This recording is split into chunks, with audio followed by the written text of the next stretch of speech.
السلام علیکم ورحمۃ اللہ وبرکاتہ۔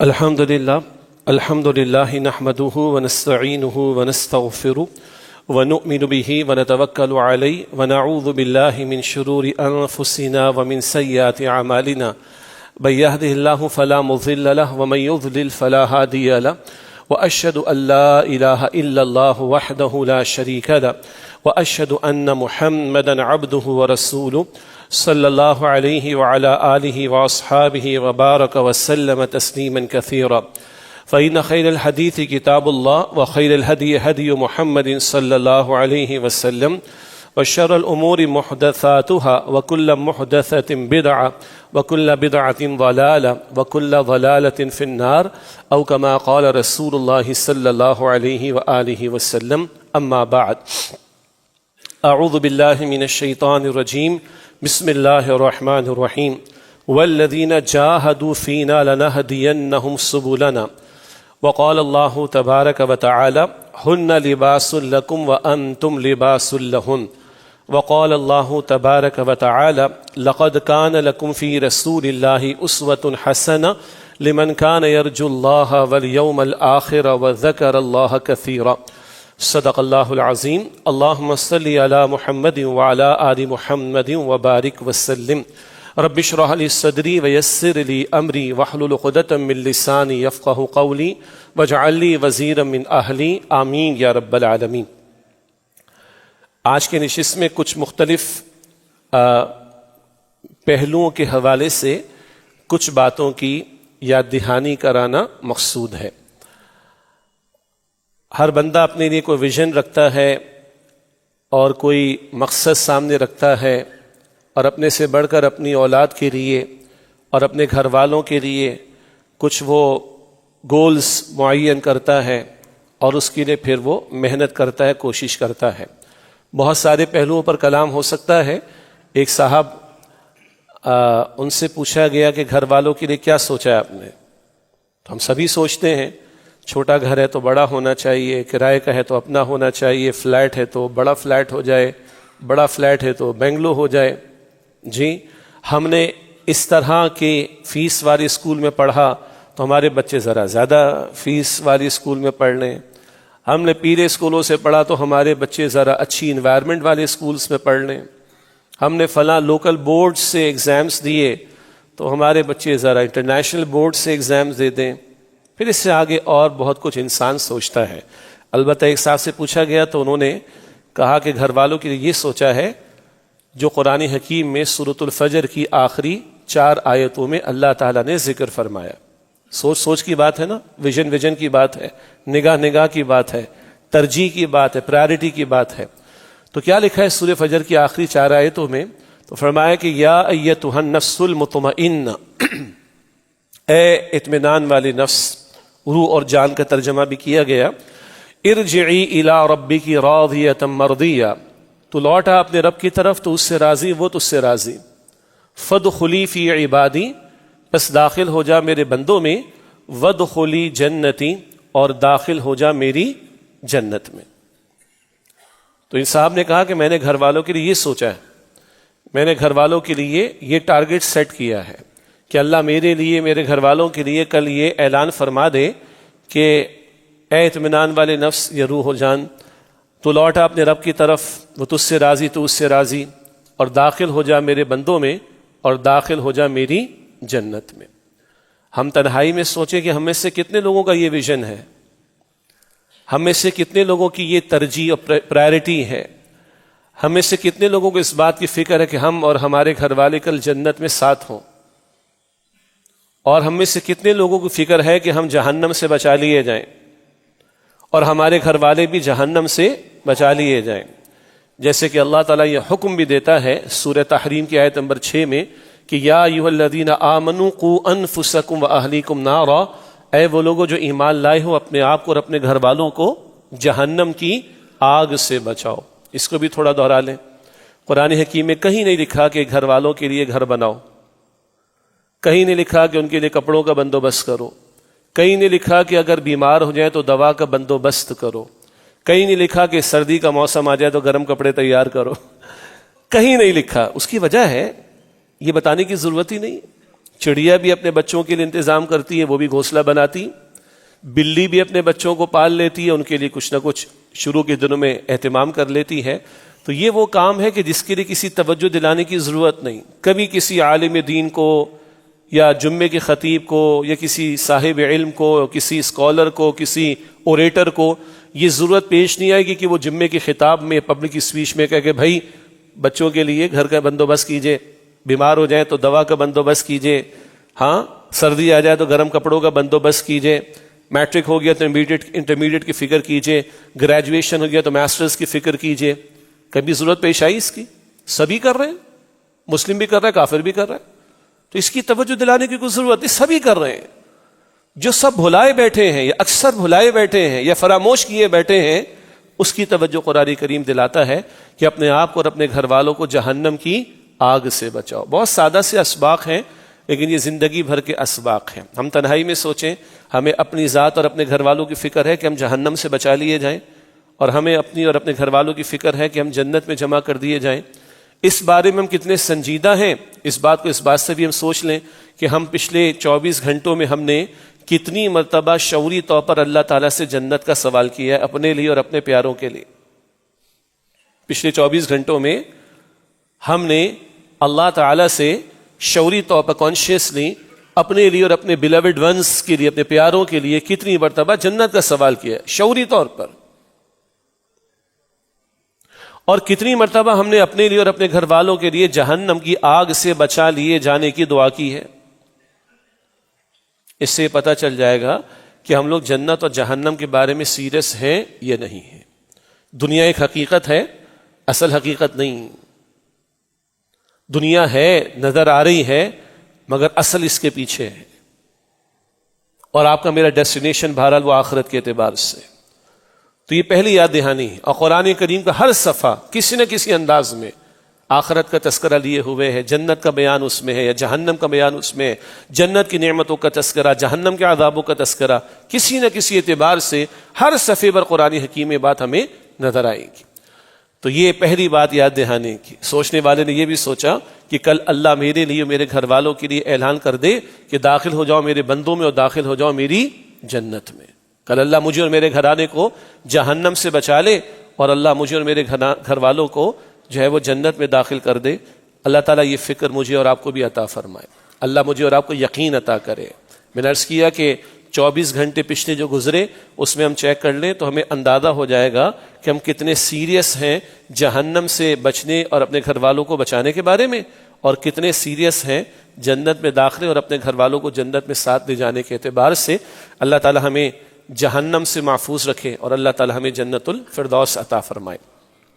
دوسری بات, قرآن حکیم کے آیت کا حصہ تلاوت کیا گیا جہاں زوجین کے تعلق کے لیے اللہ نے لفظ لباس کو استعمال کیا ہے, اور یہ اللہ تعالیٰ کا کلام ہے, اور اس رشتے کی قربت جو مطلوب ہے اس کو بیان کرنے کے لیے اس سے خوبصورت کوئی الفاظ ہو نہیں سکتا.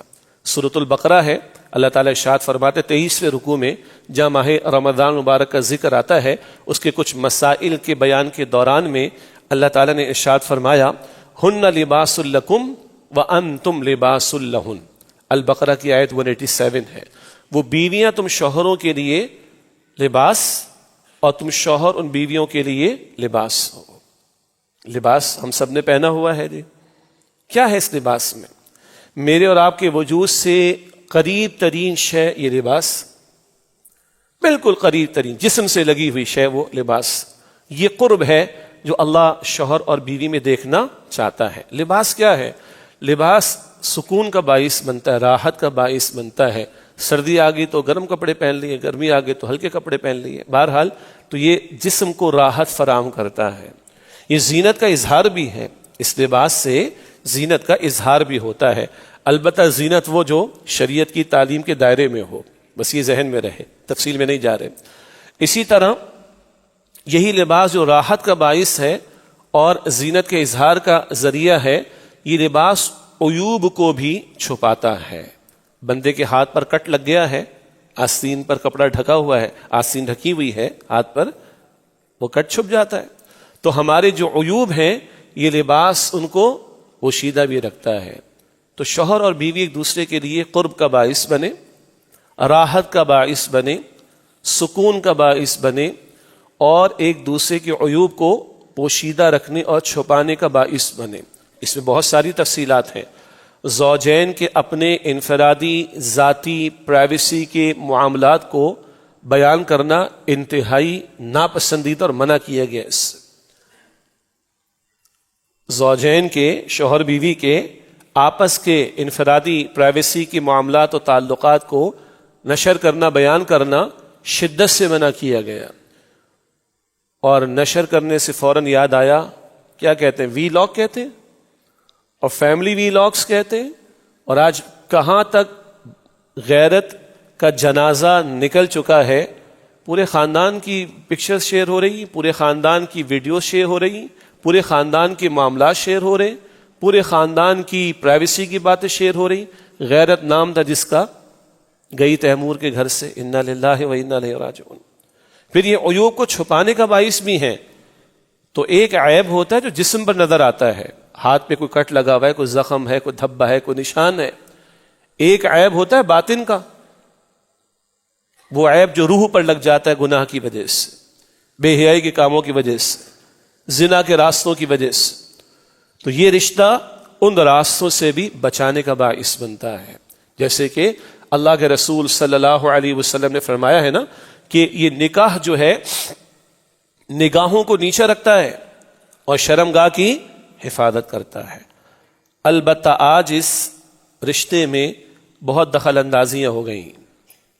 اول تو وہ شیطان کے حملے جو رسول اللہ صلی اللہ علیہ وسلم نے فرمایا کہ شیطان روزانہ، صحیح مسلم شریف کی روایت، یہ شیطان روزانہ اپنا دربار لگاتا ہے سمندر پر، اس کے چیلے، اس کے ایجنٹس آ کے بتاتے ہیں کہ آج یہ ہم نے پرفارمنس دی، آج یہ کاروائی ہم نے کی ہے۔ کوئی کہتا ہے کہ کسی کو بدی پر لگا دیا، کوئی کہتا ہے کسی کو نیکی سے روک دیا۔ شیطان کہتا ہے ٹھیک ہے، کیپ اٹ اپ، لگے رہو، چلتے رہو۔ ایک آ کر کہتے ہیں کہ شوہر اور بیوی کے درمیان میں جدائی ڈال دی۔ یہ ناراضگی بھی ہو سکتی ہے، ناچاقی بھی ہو سکتی ہے، دوری بھی ہو سکتی ہے، اور انتہائی معاملات طلاق تک کے بھی ہو سکتے ہیں۔ یہ ایجنٹ شیطان کا آ کر کہتے ہیں کہ آج میں نے شوہر بیوی کے درمیان میں جدائی ڈال دی، تو وہ کہتا ہے، شیطان کھڑا ہو کر اس کو سینے سے لگا کر، کہ تو نے میری جانشینی کا حق ادا کیا۔ یہ جو فیملی فیبرک ہے نا، اس کا ٹوٹنا یہ شیطان کا ایجنڈا ہے۔ یہ گھر کے رشتے میں دراڑ پڑنا شیطان کا ایجنڈا ہے۔ یہ گھر میں تو میں چلنا یہ شیطان کا ایجنڈا ہے۔ یہ ٹوٹنا گھر کا یہ شیطان کا ایجنڈا ہے۔ یہ فیملی سسٹم کا برباد ہونا یہ شیطان کا ایجنڈا ہے۔ یہ نکاح کا بندھن ختم کرنے کی کوششیں کرنا یہ شیطان کا ایجنڈا ہے۔ یہ زنا کے راستے کو کھولنا یہ شیطان کا ایجنڈا ہے۔ اور رحمان کیا فرما رہا ہے؟ ہن لباس لکم وانتم لباس لہن، وہ بیویاں تم شوہروں کے لیے لباس اور تم شوہر ان بیویوں کے لیے لباس ہو۔ اللہ تعالی ہم سب کے گھرانوں کی حفاظت فرمائے۔ بہت سادہ الفاظ میں ذرا بھاری باتیں آ رہی ہمارے سامنے۔ طلاقوں کی تعداد جو ہے وہ بہت بڑھ چکی ہے، خلا کے کیسز بہت بڑھ چکے ہیں۔ ایک دوسری انتہا ہے، نکاح کا انکار ہو رہا ہے۔ 8 مارچ کو عورت مارچ کے نام پر ہماری دین کی تعلیمات کا مذاق اڑایا جانا، معاذ اللہ بے باکی کے ساتھ، اور نکاح کے بندھن کا انکار کیا جانا، یہ دوسری انتہا ہے اس کی۔ مگر جہاں یہ رشتے بند چکے ہیں وہاں پر دراڑیں پڑ رہی ہیں، شیطان کا حملہ ہے۔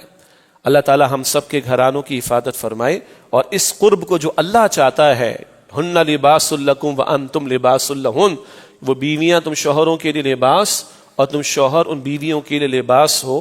اللہ اس رشتے کی مضبوطی ہم سب کو عطا فرمائے۔ بہت ساری باتیں ہیں جی، بدگمانی کے مسئلے اور شیطانی حملوں کے نتیجے میں بد کلامی کے مسئلے، بد زبانی کے مسئلے، الزام تراشی کی باتیں، اور گھر کی پرائیویسی کی باتوں کو نشر کرنا۔ اور آج نشر کرنے کے ذرائع، بس ایک میسج ڈالنا ہے سوشل میڈیا پر، ساری دنیا کے اندر معاذ اللہ ثم معاذ اللہ ہر گلی چوراہے پر جو ہے وہ یہ باتیں شروع ہو جایا کرتی ہیں۔ اللہ تعالی ہم سب کی حفاظت فرمائے۔ اللہ کے رسول علیہ السلام نے اس رشتے کی مضبوطی کے تعلق سے بڑی ہدایات عطا کی ہیں۔ آپ نے یہ بھی فرمایا ہے، خیرکم خیرکم لأہلہ وانا خیرکم لأہلی، تم میں سے بہترین وہ ہے جو اپنے گھر والوں اہل کے لیے بہتر ہو۔ اہل میں اولاً بیوی آتی، تم میں سے بہترین جو اپنے گھر والوں کے لیے بہترین ہو اور میں تم میں سب سے بڑھ کر اپنے گھر والوں کے لیے بہترین ہوں. یہ اللہ کے رسول فرما رہے علیہ السلام. ہمارے مسئلہ کیا ہو گیا؟ ہمارے مسئلہ ہو گیا کہ حسن سلوک، ایٹیکیٹس، اخلاق، اچھا رویہ وہ آفس میں نظر آتا ہے، وہ ریسیپشن کی ڈیسک پر نظر آتا ہے، وہ کارپوریٹ سیکٹر میں نظر آتا ہے، وہ کلائنٹ کے ساتھ ڈیل کرنے میں نظر آتا ہے. گھر آ کر پتہ نہیں وہ باہر کہیں رہ جاتا ہے کئی مرتبہ. اسی طرح حسن سلوک کئی مرتبہ مسجد کے ماحول میں کچھ نظر آتا ہے، دینی اجتماعیتوں میں جڑے ہوئے لوگوں کے اجتماعات میں نظر آتا ہے، وہاں تو پلیٹیں لگا بھی دیتے ہیں، اٹھا بھی لیتے ہیں، لیکن گھروں کو آتے تو کبھی کبھی وہ حسن سلوک باہر چھوڑ دیتے ہیں. بیگمات کے معاملات بھی اجائے کرتے ہیں، جن کو تو مالی سہولت اور آسودگی ملی ہوئی ہے تو جناب بوتیک بھی کھول لیا ہے، جناب یہ فلاں این جی او بھی جوائن کر لی ہے، یہ فلاں بڑا سوشل ویلفیئر کا کام بھی شروع کر دیا ہے، مسکراہٹیں بھی ہیں، کیئرنگ بھی ہے اور سیکریفائس بھی ہے، سب کچھ ہے. گھر میں آتے ہیں تو گھر میں خواتین آتی ہیں تو معاملہ بالکل ڈفرینٹ ہو جاتا ہے. نہ، مردوں کو کہا خیرکم خیرکم لأہلہ وانا خیرکم لأہلی، تم اس سے بہترین ہو جو اپنے اہل یعنی گھر والوں کے لیے بہترین ہو، اور میں تم میں سب سے بڑھ کر اپنے گھر والوں کے لیے بہترین ہوں. اور عورتوں کو بھی کہا اللہ کے رسول علیہ السلام نے کہ جس بیوی سے اس کا شوہر راضی ہو، شوہر کی فرما بردار ہے، اطاعت گزار ہے، جس بیوی سے اس کا شوہر راضی ہو کہ جو اس کی فرما بردار ہے، اطاعت گزار ہے، اللہ اس عورت کو، اس بیوی کو یہ اختیار دے گا قیامت کے دن کہ جنت کے جس دروازے سے چاہے وہ داخل ہو جائے. یہ ہدایات ہے ہمارے دین میں. مردوں کو یہ بھی کہا اگر کسی شخص کو اپنی بیوی کی کوئی ایک ادا، کوئی ایک بات پسند نہیں آ رہی تو تلاش کر لے، کوئی دوسری ادا پسند آ ہی جائے گی. اور مردوں کو غور کرنا چاہیے، ہر شوہر اپنی بیوی کے بارے میں دیکھیں. جس اللہ کی بندی نے اپنے گھر کو، اپنے ماں باپ کو، بہن بھائیوں کو، گھر کے آرام کو چھوڑ کر جی قبول ہے اور سائن کر کے اپنے تمہارے حوالے کر دیا، اس کی یہ زندگی بھر کی قربانی اور سیکریفائس کو کم ہے جس کی طرف ایک شوہر کی نگاہ ہونی چاہیے. اور اللہ کے رسول علیہ السلام نے بیویوں کو بھی کہا ہے. اور آج کل یہ باتیں بیان کرنے میں لوگوں کو بڑی ہیزیٹیشن ہوتی ہے، فیمنزم کے نعرے ہیں نا، بڑی ہیزیٹیشن ہوتی ہے. رسول اللہ نے فرمایا علیہ السلام اگر بالفرض اللہ کے بعد کسی کو سجدہ کرنے کی اجازت ہوتی تو میں بیویوں کو حکم دیتا کہ وہ اپنے شوہروں کو سجدہ کرے. مقصد کیا ہے؟ یہ گھر مضبوط ہو، یہ رشتہ مضبوط ہو. اور گھر مضبوط ہوں گے تو آگے معاشرے مضبوط ہوں گے. دنیا کے بڑے بڑے ممالک کے صدور کو، پریزیڈنٹس کو کہنا پڑا ہے کہ بھائی گھر مضبوط ہوگا تو سوسائٹی مضبوط ہوگی، سوسائٹی مضبوط ہوگی تو ہمارا ملک مضبوط ہوگا. یہ باراک حسین اوباما کے الفاظ تھے. باراک حسین اوباما امریکی صدر تھا. State of the union address میں اس نے کہا تھا کہ ایک مضبوط گھرانہ ایک مضبوط معاشرے کی ضرورت ہے، اور ایک مضبوط معاشرہ جو ایک مضبوط امریکہ کی ضرورت ہے. اس وقت امریکہ کی کوئی مذمت کرنا مقصود تو نہیں ہے، جو کچھ ٹرمپ نے کیا وہ دنیا کے سامنے، اور وہ کل سے کہہ رہا ہے کہ میں، جس کو کہ صدر in chief, commander in chief, میں کمانڈر ان چیف ہوں بھائی، جہاں چاہوں گا دنیا میں حملہ کروں گا. یہ ذرا دیکھیں، یہ ہیومن رائٹس کے چیمپئن، یہ ڈیموکریسی کے چیمپئن، یہ امن کے پرائز کے بھکاری، ان کی حرکتیں ذرا دیکھ لیں. تو میں زیادہ مذمت میں وقت لگانا نہیں چاہتا، مگر کبھی اوباما نے کہا تھا کہ مضبوط گھرانہ مضبوط سوسائٹی کی ضرورت ہے، اور ایک مضبوط سوسائٹی ایک مضبوط امریکہ کی ضرورت ہے. بہرحال جی، اللہ ہمارے گھرانوں کی حفاظت فرمائے. ایک آیت معروف ہے، میں نے آپ کے سامنے تلاوت کی. 2-3 دن پہلے ہم گھر میں ہمارا تنظیم اسلامی کے زیر اہتمام جو نظم ہے، ڈسپلن ہے، اس میں ہم اسرے کا اہتمام کرتے ہیں. اسرہ عربی میں خاندان کو کہتے ہیں، اور تنظیم اسلامی میں ہمارے جو لوگ شامل ہوتے ہیں ان کو رفقا کہتے ہیں. تو جس علاقے میں ہوں گے، جیسے ڈی ایچ اے کراچی کا علاقہ ہے، لیٹ سے کہ فیز 6 ہے، کچھ قریب میں ساتھی رہتے ہیں، تو ان کا ایک اسرہ ہم بنا دیتے ہیں. وہ ویکلی بیٹھتے ہیں، اس میں قرآن کا درس مختصر، حدیث مبارک کا درس مختصر، کوئی لٹریچر کا مطالعہ اور دینی امور پر، تنظیمی امور پر کلام ہوتا ہے. اسی طرح ہم اپنے گھروں میں اس کا اہتمام کرتے ہیں. اس کا تقاضا ہے گھر والوں کو بٹھا کر بھی ان کے ساتھ دین پر کلام ہونا چاہیے اور گفتگو ہونی چاہیے. اس کو ہمارے تنظیم اسلامی میں ہم گھریلو اسرہ کہتے ہیں. تو 2-3 دن پہلے ہمارا گھریلو اسرہ تھا، بچوں کے ساتھ ہم بیٹھے ہوئے تھے. کلوزنگ پر ہم نے بات کی کہ بھائی کوئی رہنما اصول کیا ہیں جن کو سامنے رکھ کر ہم زندگی بسر کرنے کی کوشش کریں. تو کئی باتیں آئیں، اس کو ہم نے لکھا، وائٹ بورڈ گھر میں لگا رکھا ہے، وہ لکھا ہوا ہے. ابھی ہم گھر جائیں گے تو اس کو ریوائز بھی کر لیں گے انشاءاللہ. بچے بھی ساتھ آتے ہیں جمعے کے دن جب میں یہاں پر ہوتا ہوں. پہلا اصول کیا تھا؟ سب بچوں نے کہا اکثر حافظ الحمدللہ اللہ کی توفیق سے لقد کان لکم فی رسول اللہ اسوۃ حسنہ، یقیناً تمہارے لیے رسول اللہ علیہ السلام کی زندگی میں بہترین نمونہ موجود ہے. تو میں نے اللہ کا شکر ادا کیا کہ ان کی زبان پر یہ آ رہا ہے، ورنہ آج کل تو ماڈلز اور رول ماڈلز تو کچھ اور لوگ ہیں. پوش ایریاز کے باربر شاپس پہ چلے جائیں، تصویریں کس کی لگی ہوئی ہم سب کو پتہ ہے. ہمارے ہاں سے دلہنوں کو تیار ہونے کے لیے بھیجا جاتا ہے جن جگہوں پر بیوٹی پارلر شاپس، تصویریں کس کی لگی ہوئی ہم کو پتہ ہے. ہمارے یہاں کارپوریٹ سیکٹر میں کیس اسٹڈیز کس کی پڑھائی جاتی ہے ہمیں پتہ ہے، آپ کو بھی پتہ ہے. کن لوگوں کا ایز اے رول ماڈل ہم سامنے رکھ کر چلنا چاہتے ہیں ہم سب کو پتہ ہے. لیکن کیا اچھی بات ہو کہ ہماری زبان پر بھی یہ ہو جو قرآن کی آیت کا حصہ ہے، لقد کان لکم فی رسول اللہ اسوۃ حسنہ، یقیناً تمہارے لیے رسول اللہ علیہ السلام کی زندگی میں بہترین نمونہ موجود ہے. البتہ اگلی بات کیا ہے؟ اگلی بات اس کے ضمن میں یہ ہے کہ یہ صرف آیت پڑھنے کے لیے نہیں ہے، صرف تلاوت کے لیے نہیں ہے، سیرت کے جلسوں میں بیان کر دینے کے لیے نہیں ہے، اسلامک اسٹڈیز کا پیپر پاس کرنے کے لیے صرف ٹرانسلیشن یاد کرنے یا ایسے رائٹنگ کے لیے نہیں ہے، یہ اپلائی کرنے کے لیے. اپلائیڈ سیرت آف پروفٹ محمد صلی اللہ علیہ وسلم. تو اپلائیڈ سیرت سے مراد کیا ہے؟ سیرت کا عملاً اطلاق کرنا. شب و روز کے معاملات میرے بھی ہیں، آپ کے بھی، ہم سب کے بھی ہیں. کتنی مرتبہ میں خیال ہے کہ یہ سچویشن آ گئی ہے، تو یہ سچویشن رسول اللہ کے دور میں آئی ہوگی صلی اللہ علیہ وسلم. تو رسول اللہ نے کیا کیا تھا اس موقع پر صلی اللہ علیہ وسلم؟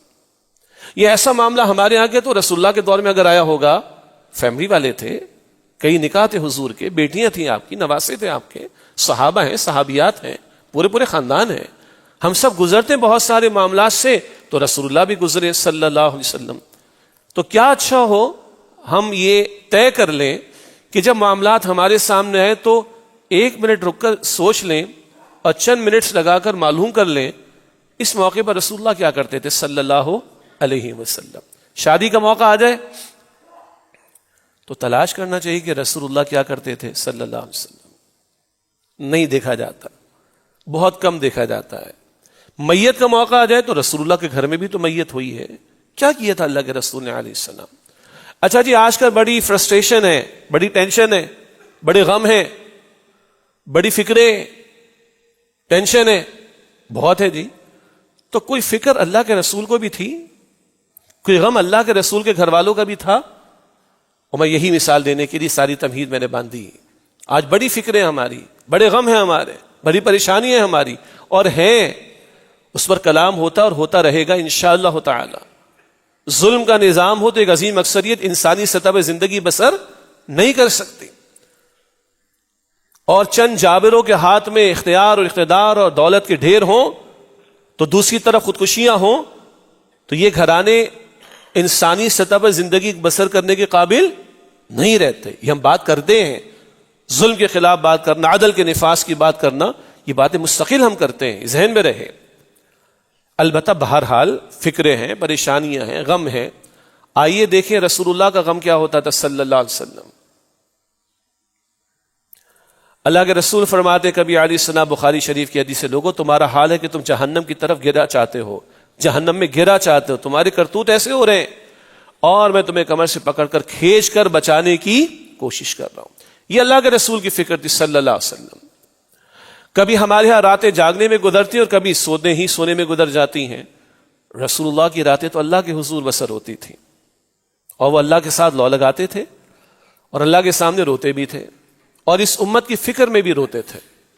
اور اتنا روتے تھے کہ مسند احمد کی روایت ہے، ایک مرتبہ رسول اللہ علیہ السلام کی پوری رات ایک آیت کی تلاوت پر بسر ہو گئی، اور وہ آیت ہے سورۃ المائدہ کے آخر میں، اور وہ مکالمہ ہے اللہ تعالیٰ کا عیسیٰ علیہ السلام سے، جسے آج اللہ نے نقل کر رکھا ہے قرآن میں، قیامت کے دن کا مکالمہ. اور عیسیٰ علیہ السلام اللہ تعالیٰ کے حضور بڑے خوبصورت انداز میں شفاعت کریں گے، التجا کریں گے، بڑا پیارا لطیف انداز ہے. کیا الفاظ ہیں؟ ان تعذبہم فانہم عبادک، اے اللہ اگر تو ان کو عذاب دے، اللہ یہ تیرے بندے ہیں، تو مالک ہے، یہ بندے ہیں تیرے، تو جو چاہے کر سکتا ہے، تیرا پورا اختیار ہے اور تیرے کسی فیصلے کو روکنے والا نہیں. ان تعذبہم فانہم عبادک، اے اللہ اگر تو ان کو عذاب دے، تیرے بندے، تو دے سکتا ہے، جو چاہے سو کر سکتا ہے. وَإِن تَغْفِرْ لَهُمْ فَإِنَّكَ أَنْتَ الْعَزِيزُ الْحَكِيمُ، اور اللہ اگر تو ان کو بخش دے، ان کو معاف کرنے کا فیصلہ کر لے، تو عزیز ہے، پورا اختیار ہے تیرا، کوئی رکاوٹ نہیں اس میں، اور تو حکیم ہے، تو اگر اپنے اس اختیار کو استعمال کر کے سب کو معاف کرنے کا فیصلہ کر لے تو اے اللہ تیرا یہ فیصلہ بھی حکمت بھرا ہوگا. یہ تو عیسیٰ علیہ السلام قیامت کے دن شفاعت اور التجا کے الفاظ اللہ کے سامنے رکھیں گے. اس زمین پر، اس دنیا میں ایک مرتبہ پوری رات رسول اللہ علیہ السلام کی اس ایک آیت کے دہرانے پر گزری اس امت کے لیے. ان تعذبہم فانہم عبادک، اللہ اگر تو ان کو عذاب دے تو یہ تیرے بندے، تیرا پورا اختیار ہے. وَإِن تَغْفِرْ لَهُمْ فَإِنَّكَ أَنْتَ الْعَزِيزُ الْحَكِيمُ، اور اللہ تو ان کو بخش دے تو تیرا پورا اختیار ہے، تو عزیز ہے، جو چاہے کر سکتا ہے، اور تو سب کو بخش دینے کا فیصلہ بھی کرے. تو اللہ تیرا یہ فیصلہ حکمت بھرا فیصلہ ہوگا. یہ اللہ کے رسول کا غم تھا بھائی، یہ اللہ کے رسول کی فکر تھی، یہ اللہ کے رسول کی پریشانی تھی جو ان کو رات کو کھڑا کرتی تھی. آپ کی میری پریشانیاں کیا ہیں؟ آپ کے میرے غم کیا غم ہے؟ اس غم کے سامنے کوئی غم ہے؟ اس فکر کے سامنے کوئی فکر ہے؟ اس پریشانی کے سامنے کوئی پریشانی ہے؟ اللہ کی قسم یہ فکر، یہ غم، ہم اور آپ اس کو اپنی فکر و غم بنا لیں تو یہ بقیہ غم ہے، اس کی نفی ہم نہیں کرتے، مگر کیڑے مکوڑوں جیسے چھوٹے چھوٹے غم لگیں گے انشاءاللہ. لقد کان لکم فی رسول اللہ اسوۃ حسنہ. آئیے رسول اللہ کے گھر سے بھی دیکھیں صلی اللہ علیہ وسلم. ہمارے خواتین سنے پردے میں موجود ہیں، بعد میں بھی سنیں گی خواتین اس خطاب کو. رونا دھونا زیادہ ہوتا ہے عورتوں میں، کن کن امور پر ہوتا ہے ہمیں پتہ ہے، اور معاف کیجیے گا آج مرد بھی کسی سے کم نہیں، چھوٹی چھوٹی باتوں پر روتے، گھر کے بارے میں، کیریئر کے بارے میں، پروفیشن کے بارے میں، گاڑی کے بارے میں، اسمارٹ فون کے بارے میں، فلاں کے بارے میں. بہرحال ہمارے بھی غم ہے. ہاں حضور کے گھر میں بھی غم تھا، اس غم سے آنسو بھی نکلے تھے، میری اور آپ کی ماں ام عائشہ رضی اللہ تعالی عنہا کے. تو اللہ کے رسول کے سامنے ام عائشہ کے آنسو بہے ہیں، امت کی ماں کے، میری اور آپ کی ماں کے آنسو بہے ہیں. تو اللہ کے رسول نے دریافت فرمایا کہ عائشہ کیوں روتی ہو تم؟ تو میری اور آپ کی ماں نے یہ نہ کہا کہ ہمارا حجرہ بہت چھوٹا ہے، ہمارے حجرے میں کیپیسٹی، جگہ کم ہے، آپ سجدے میں ہوتے ہیں، تہجد میں، نماز میں، طویل سجدے میں، تو میں اپنی ٹانگ کو کھڑا کر لیتی ہوں. 2 مہینے ہمارے گھر میں چولہا نہیں جلتا ہے، کبھی کبھی صرف کھجور اور پانی اور دودھ پر گزارا ہوتا ہے. ہم نے کبھی زکوٰۃ ہی نہیں دی، اس سے کتنا مال کبھی جمع رسول اللہ کے گھر میں نہیں ہوا. یہ لیونگ سٹینڈرڈ ہے، یہ معیار زندگی ہے. مگر ان میں سے کسی ایک بات پر بھی امت کی ماں کے آنسو نہیں بہے. تو حضور نے پوچھا کیوں روتی ہو تم؟ تو حضرت عائشہ صدیقہ رضی اللہ تعالی عنہا نے فرمایا کہ جہنم کی آگ کے خوف نے مجھے رلایا. جہنم کی آگ کے خوف نے مجھے رلایا، جہنم کی آگ کے خوف نے مجھے رلایا. تو یہ ہمارا غم ہے آج، یہ غم ہمارا غم ہے. جہنم کی آگ کا خوف بھی ہمیں رلاتا ہے کبھی. یہ ہم بھی دنیا کی چھوٹی ہی چند چیزوں کے غموں کو غم بنائے بیٹھے اور یہ چھوٹا چھوٹا رونا دھونا کرتے رہتے ہیں. لقد کان لکم فی رسول اللہ اسوۃ حسنہ. یہاں سے اللہ کے رسول کا اسوہ بھی اس پہلو کے اعتبار سے، آپ کے گھر کا اسوہ بھی اس پہلو کے اعتبار سے. اور کیا ویژن تھا وہاں پر، کتنی بڑی فکر ہے اللہ کے رسول علیہ السلام کی، کتنا بڑا غم ہے آپ کو اور آپ کے گھر والوں کا. اس فکر اور غم کو اگر ہم اور آپ اپنا غم و فکر بنا لیں تو آج جن چھوٹی چھوٹی چیزوں پر ہم روتے ہیں وہ رونا ہمارا کم یا ختم ہو جائے گا. بڑا سوچیں گے نا یہ چھوٹی چھوٹی چیزیں نکل جائیں گی. ایک اور آیت میں نے تلاوت کی تھی، وہ سورہ عنکبوت کی آخری آیت ہے، آیت نمبر 69. والذین جاہدوا فینا لنہدینہم سبلنا. اور جو لوگ ہماری راہ میں جہاد کریں گے، جہاد وسیع معنی میں، محنت کے معنی میں، اسٹرگل کے معنی میں، جد و جہد کے معنی میں، جو لوگ ہماری راہ میں جہاد کریں گے لنہدینہم سبلنا، ہم ضرور بے ضرور اپنے راستوں کی ہدایت ان کو عطا کریں گے۔ راستہ ایک ہے، اللہ کہہ رہے راستوں کی ہدایت دیں گے۔ راستہ ایک ہے اللہ کی طرف لے جانے والا، وہ صراط مستقیم۔ مگر اللہ تعالیٰ کہاں سے بندے کی مدد فرمائے، وہ راستے بہت سارے ہو سکتے ہیں، وہ طریقے بہت سارے ہو سکتے ہیں۔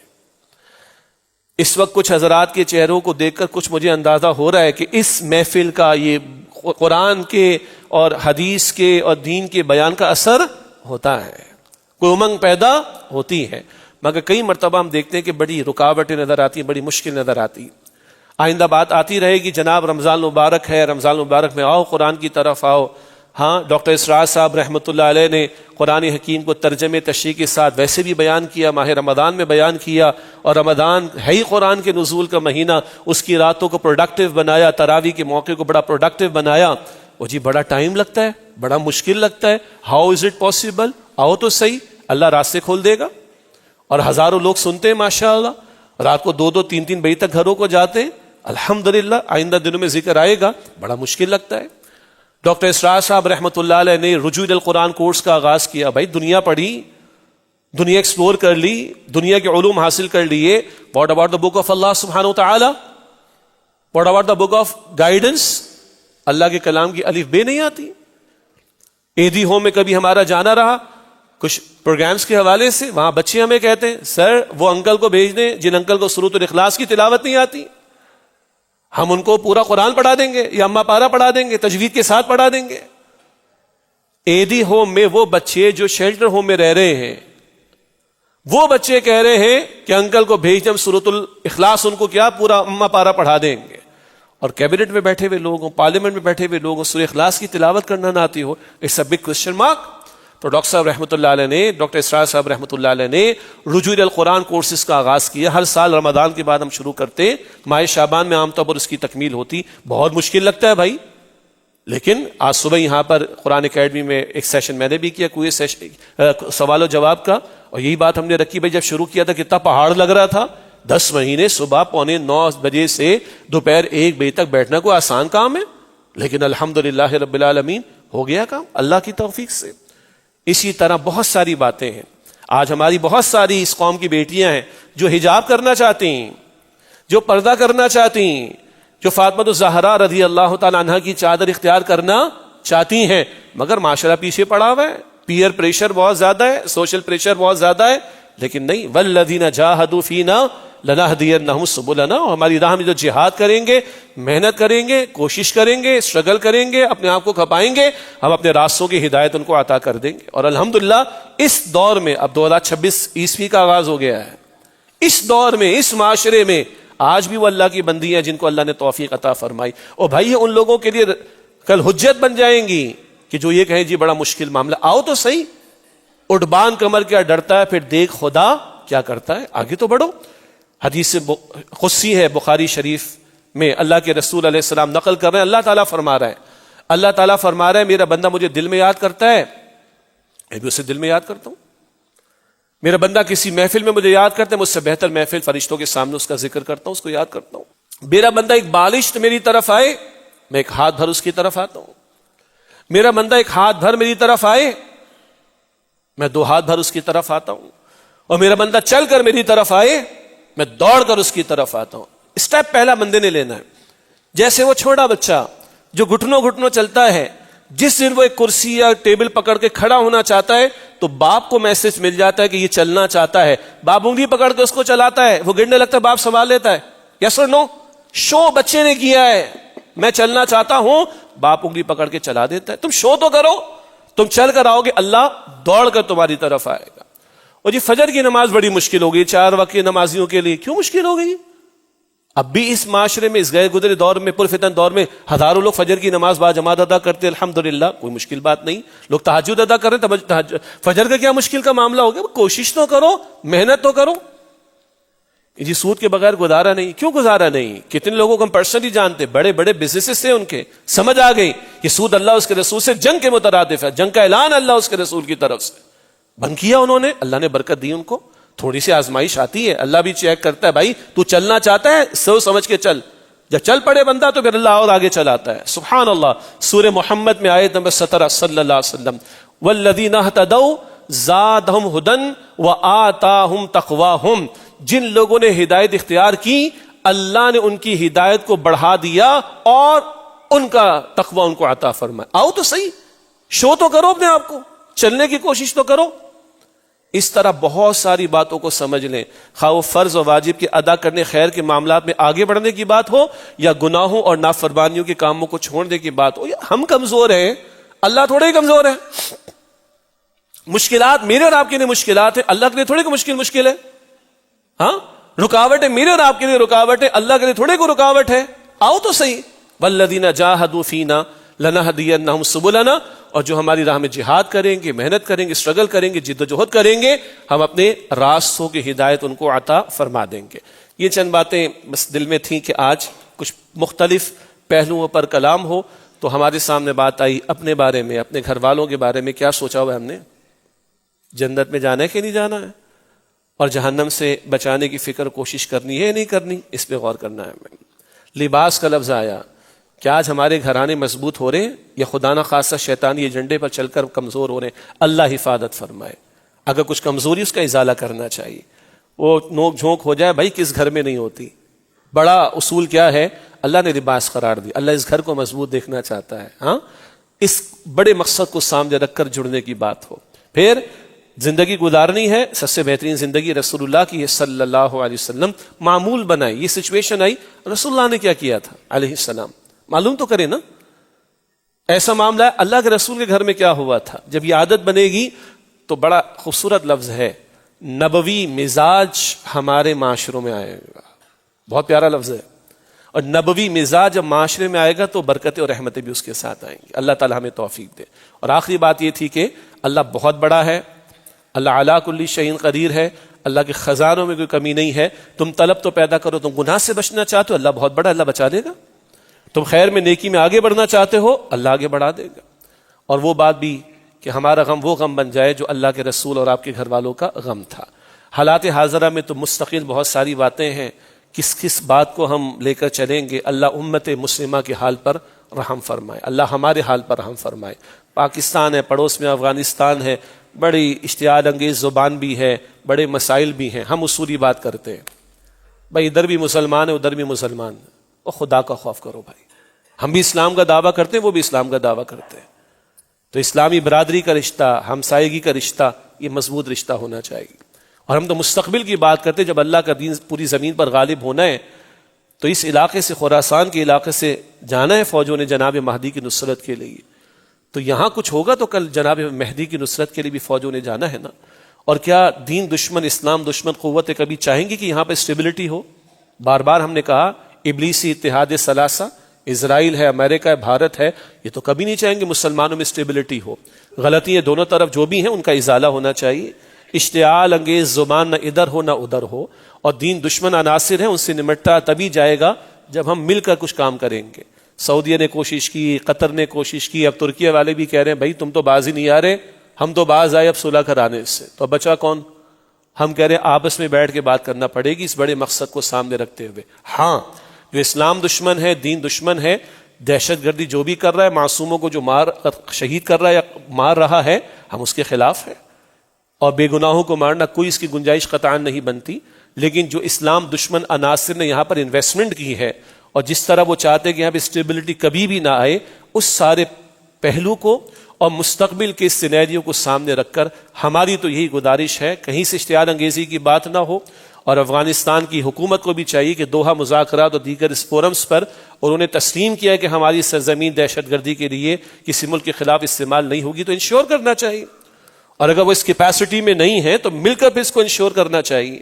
اور یہی ہم پاکستان کی حکومت کو کہیں گے کہ بڑے مقصد کو سامنے رکھ کر اور دین دشمن قسم کے عناصر کے ایجنڈے کو سامنے رکھتے ہوئے ہمیں ان کے ایجنڈے کو پورا نہیں کرنا, بلکہ اسلامی برادری کے رشتے کی بنیاد پر ان چیزوں کو دیکھنا چاہیے. مزید اب خبریں آ رہی ہیں کہ کے پی کے علاقے میں وادی تیرا میں آپریشن متوقع ہے. اور یہ آپریشنز ماضی میں بھی ہوتے رہے، ہم پھر کہیں گے کہ یہ آپریشنز کے نتائج ماضی میں بھی اچھے نہیں نکلے۔ ہاں، دہشت گرد قسم کے لوگ ہوں، اسلام دشمن، پاکستان دشمن عناصر ہوں، بالکل ان کے خلاف کارروائی ہونی چاہیے، قانون کے دائرے میں ہونی چاہیے، اور جو سزا بنتی بالکل دینی چاہیے۔ لیکن اکراس دا بورڈ وہاں پہ لوگوں کی نقل مکانی شروع ہو گئی ہے اس وقت، اور خبریں بھی ہمارے پاس کم ہی پہنچتی ہیں۔ شدید سردی میں ہزاروں لاکھوں لوگوں کی نقل مکانی، ڈسپلیس ہونا، یہ بہت بڑا ایک سوالیہ نشان ہے، اور اس کے نتیجے میں خدا نہ خواستہ کوئی انتقامی جذبات، وہاں پہ لوگوں کی ہلاکتیں ہو رہی ہیں، لوگ جہاں بحق ہو رہے ہیں، مستقل خبریں آ رہی ہیں، اس سے پھر کوئی انتقامی جذبات پیدا ہوں جیسے کہ ماضی میں بھی ہوئے، تو یہ ملک کی سالمیت کے لیے قطعاً درست نہیں ہوگا۔ اور ہم یہی دعا کرتے ہیں کہ اللہ تعالیٰ اس مملکت کی بھی حفاظت کرے، ہمارے بڑوں کو صحیح فیصلوں کی توفیق عطا فرمائے، اور جو دین دشمن ہے، اسلام دشمن ہے، پاکستان دشمن ہے، واقعتاً ضابطے کے مطابق قانونی کارروائی ان کے خلاف ہونی چاہیے، لیکن اکراس دی بورڈ ایسا معاملہ نہ ہو کہ بے گناہ لوگوں کی شہادتوں کا معاملہ ہو، اور خدا خاصہ کوئی انتقامی جذبات پیدا ہوں جس سے ملک کی سالمیت اسٹیک پر آ جائے۔ اللہ تعالیٰ اس مملکت کی حفاظت کرے اور ہمیں ہر طرح کے شرور سے محفوظ فرمائے۔ وآخر دعوانا ان الحمد للہ رب العالمین۔